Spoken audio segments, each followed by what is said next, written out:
La Didaché, enseignement des 12 apôtres, enseignement du Seigneur transmis par les 12 apôtres aux nations. Il y a 2 chemins, celui de la vie et celui de la mort, mais il y a une grande différence entre les 2 chemins. Voici donc le chemin de la vie. En premier lieu, tu aimeras le Dieu qui t'a créé. En second lieu, tu aimeras ton prochain comme toi-même. Et tout ce que tu ne voudrais pas qu'on te fît, ne le fais pas non plus à autrui. Voici donc l'enseignement renfermé dans ces paroles. Bénissez ceux qui vous maudissent, priez pour vos ennemis, jeûnez pour ceux qui vous persécutent. Car quel gré aurez-vous? Saura-t-on si vous aimez ceux qui vous aiment? Les païens ne le font-ils pas aussi? Mais vous aimez ceux qui vous haïssent, et vous n'aurez pas d'ennemis. Abstiens-toi des passions charnelles et mondaines. Si quelqu'un te donne un soufflet sur la joue droite, présente-lui aussi l'autre, et tu seras parfait. Si quelqu'un te requiert pour une corvée d'un mille, fais-en 2 avec lui.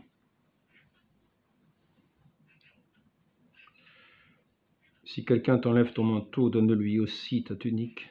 Si quelqu'un te prend ce qui est à toi, ne le demande pas, car tu ne le peux. À quiconque te demande, donne et ne redemande pas, car à tous, le Père veut faire part de ses propres bienfaits. Heureux celui qui donne selon le commandement, car il est sans reproche. La Didaché,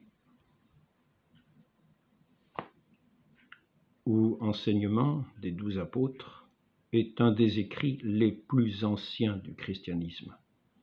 Il remonte peut-être à l'époque même où les évangiles ont été rédigés, de très bonne heure. Il a été l'objet d'une grande vénération à tel point que pendant un temps, il a été lu avec les épîtres au culte de la primitive Église.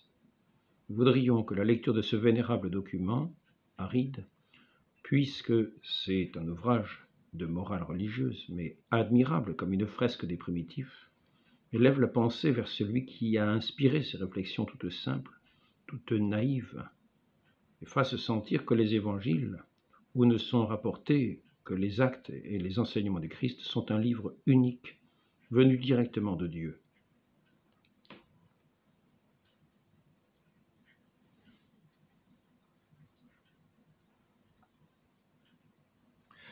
Malheur à celui qui reçoit. Si quelqu'un reçoit parce qu'il a besoin, il sera sans reproche.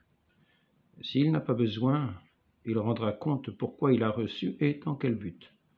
Jeté en prison, il sera examiné sur ce qu'il a fait et ne sera pas relâché jusqu'à ce qu'il ait restitué le dernier cadran. Mais à ce sujet aussi, il a été dit que ton aumône transpire dans tes mains jusqu'à ce que tu saches à qui tu donnes.